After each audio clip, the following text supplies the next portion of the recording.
नमस्कार, मंडल news bulletin में आपका स्वागत है। आइए पेश करते हैं आज के प्रमुख व मुख्य समाचार।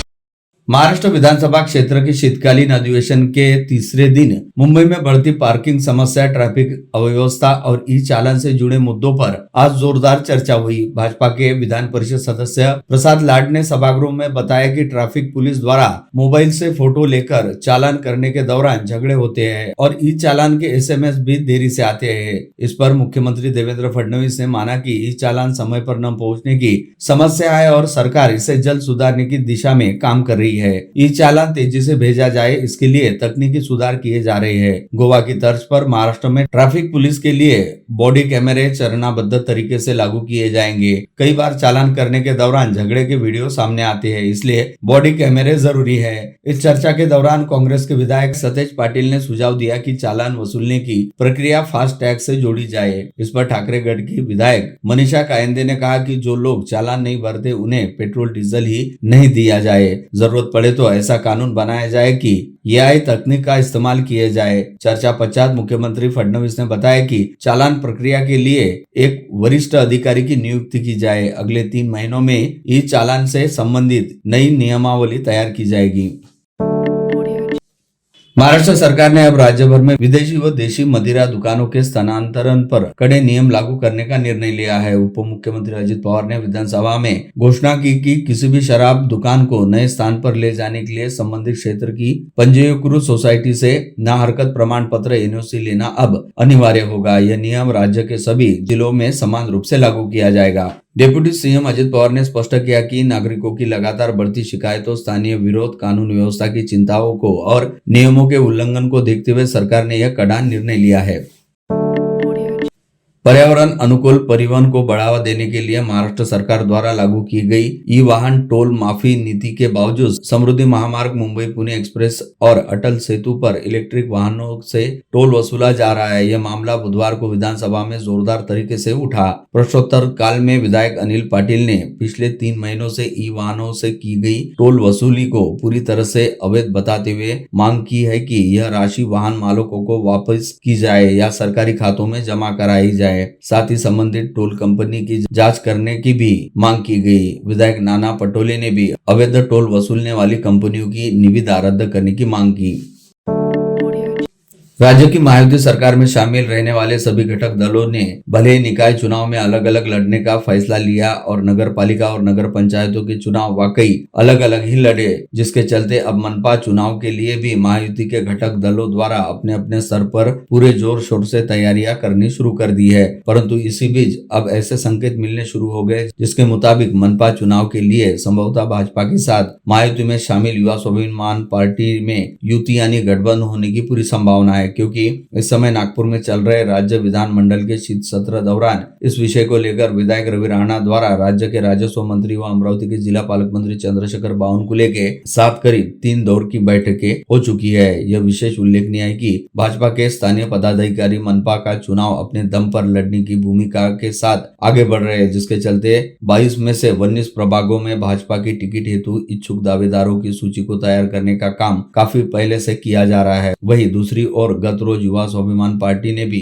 बडनेरा निर्वाचन क्षेत्र में शामिल रहने वाले 9 प्रभागों से YSP की टिकट पर चुनाव लड़ने के इच्छुकों के नामों की सूची जारी की है। लेकिन इस समय गहमागहमी के बीच नागपुर शीत सत्र में मंत्री चंद्रशेखर बावनकुले व विधायक रवि राणा के बीच अमरावती मनपा के चुनाव हेतु आपसी गठबंधन करने की संभावनाओं पर विचार विमर्श किया जा रहा है। सूत्रों से यह भी पता चला है कि यदि मनपा चुनाव हेतु भाजपा और युवा स्वाभिमान पार्टी युति होती है तो बडनेरा निर्वाचन क्षेत्र में शामिल अमरावती मनपा के 9 प्रभागों की कम से कम 10 सीटें भाजपा द्वारा युवा स्वाभिमान पार्टी के प्रत्याशियों हेतु छोड़ी जाएगी और इन 10 सीटों के लिए युवा स्वाभिमान पार्टी की ओर से सुमति ढोके, नितिन बोरेकर, अजय जायसवाल, राजा बागड़े, सूरज मिश्रा, जयश्री मोरया, आशीष गावंडे व संगम माहुलकर को टिकट हेतु सबसे प्रबल दावेदार माना जा रहा है।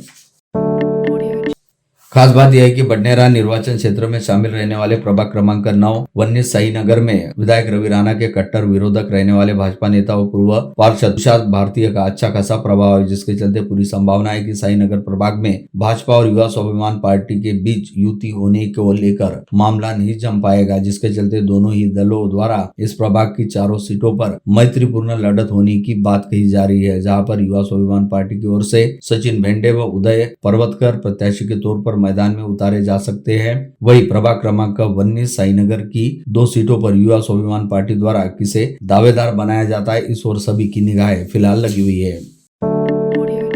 महापालिका चुनाव की अगले ही सप्ताह तारीखों की घोषणा की बड़ी संभावना के बीच भारतीय जनता पार्टी ने उत्साह से आज से इच्छुकों की उम्मीदवारी के आवेदन का वितरण प्रारंभ किया। शहर जिला अध्यक्ष नितिन धांडे ने पहला आवेदन बडाली प्रभाग की पंचकुला चौहान को दिया। इस समय पार्टी के बड़े नेता रविंद्र खांडेकर, सुनील काले, महासचिव बादल कुलकर्णी आदि उपस्थित थे। बीजेपी के राजापेट स्थित कार्यालय लक्ष्मण स्मृति में सामान्य वर्ग के लिए 1000 रुपए और आरक्षित वर्ग के लिए 500 रुपए के अनुदान पर आवेदन दिए जाने की जानकारी देते हुए पार्टी सूत्रों ने बुधवार को दावा किया कि पहले 2 घंटे में 60 से अधिक इच्छुकों ने आवेदन उठाया है। 12 दिसंबर तक ये आवेदन लिए जा सकते हैं।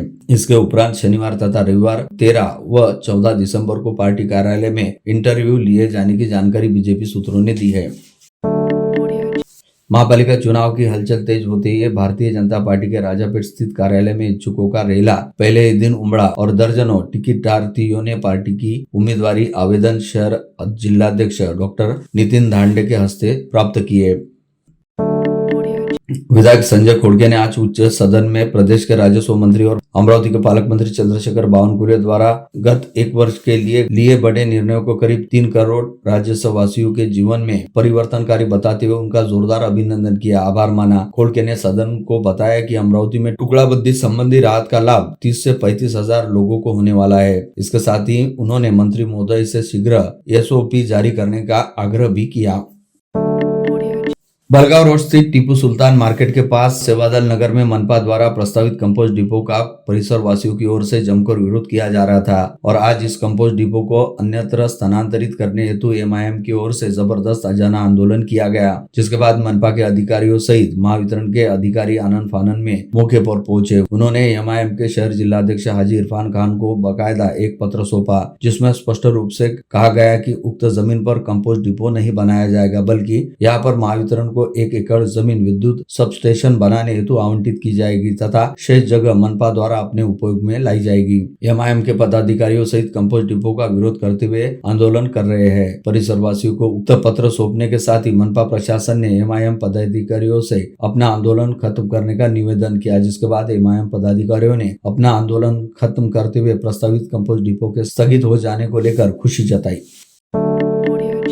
ऑल इंडिया मजलिस इत्तेहादुल मुस्लिमीन MIM ने ट्रांसपोर्ट नगर बलगांव रोड के मार्केट के सामने आज 11 बजे से शहर अध्यक्ष हाजी इरफान के नेतृत्व में अचानक एक और रास्ता रोक आंदोलन शुरू किया। उन्होंने कंपोस्ट डिपो हटाकर प्लेग्राउंड की जगह पर बिजली व सब स्टेशन स्थापित किए जाने की मांग कर आक्रामक तख्तियां लगाई। आयुक्त मैडम से मौके पर आकर लिखित आश्वासन की मांग कर दोपहर में 3 घंटे तक आंदोलन जारी रखा। MIM पदाधिकारी और कार्यकर्ताओं ने सड़क पर ही जोहर की नमाज अदा की। उन्होंने आंदोलन लिखित आश्वासन तक जारी रखने की घोषणा कर दी। महापालिका के अनेक अधिकारी वहां पहुंचे। उन्होंने संबंधित मैदान पर बिजली सब स्टेशन की मांग मान्य कर ली।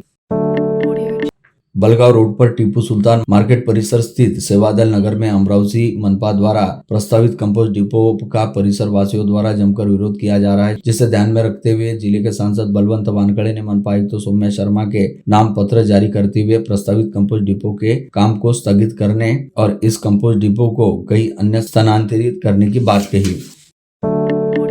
IPL क्रिकेट नीलामी में इस बार विदर्भ के 8 खिलाड़ियों को अच्छी बोली की उम्मीद है। उनमें अंतर्राष्ट्रीय क्रिकेटर उमेश यादव सर्वाधिक 1.5 करोड़ बेस प्राइज होने की जानकारी देते हुए विशेष सूत्रों ने बताया कि अथर्व तायडे, सुदर्शन नलकांडे, दानिश मालेवार, पार्थ रेखाडे, प्रफुल्ल इंगे, शुभम कापसे तथा वरुण बिट सहित 8 खिलाड़ियों को 30 लाख रुपए की बेस प्राइज मिलने वाली है। नीलामी में राशि बढ़ सकती है। उल्लेखनीय कि अमरावती का अंतर्राष्ट्रीय क्रिकेट जितेश शर्मा भारत की टीम T20 में खेल रहे हैं। वे RBC आईसीसी से जुड़े हैं। उनके अलावा शुभम दुबे को राजस्थान रॉयल, हर्ष दुबे को सनराइज हैदराबाद, यश ठाकुर को विंग्स 11 पंजाब ने पहले ही रिटेन कर रखा है। ऐसे में नई पौध के ताइडे, नलकांडे, हिंगे आदि को आईपीएल फ्रेंचाइजी कितने रुपए में खरीदते, इस पर क्रिकेट प्रेमियों की निगाहें लगी है। साईनगर प्रभाग में विविध विकास कार्यों के लिए 35 करोड़ रुपए की निधि पूर्व पार्षद तुषार भारती के प्रयासों से मंजूर की गई। इस निधि पर परिसर में विकास की गंगा बहेगी। माडा की 7 एकड़ जगह क्रीडा संकुल के निर्माण के लिए मनपा को हस्तांतरित की गई। इस जगह पर आधुनिक क्रीडा संकुल बनाया जाएगा। इस क्रीडा संकुल से परिसर के खिलाड़ियों को सुविधा होगी। देश की एकता, अखंडता और युवाओं को राष्ट्र भावनाओं को सशक्त बनाने के उद्देश्य से आयोजित सरदार 150 राष्ट्रीय एकता पदयात्रा में महाराष्ट्र की युवा प्रतिनिधि रिया हिंडोजा ने गौरवपूर्ण सहभागिता दर्ज की। पूरे देश से चयनित केवल 150 युवाओं में उनका चयन होना राज्य के लिए बड़ी उपलब्धि माना जा रहा है। श्रीमद जगतगुरु रामानंदाचार्य स्वामी राजराजेश्वर माउली सरकार जन्मोत्सव व श्री रुक्मिणी महोत्सव का मंगलमय प्रारंभ मंगलवार को लक्ष्मण महाराज के कीर्तनों से हुआ। उत्सव दौरान अनुष्ठान, भक्ति संगीत, स्वास्थ्य शिविर, रक्तदान शिविर, नेत्र जांच, माँ वरिष्ठ गंगा महाआरती और अन्य अनुष्ठान व उपक्रम रखे गए। जगतगुरु श्री राजेश्वर माउली सरकार का जन्म आनंदोत्सव गुरुवार 11 दिसंबर की मध्य रात्रि 12 बजे मनाया जाएगा।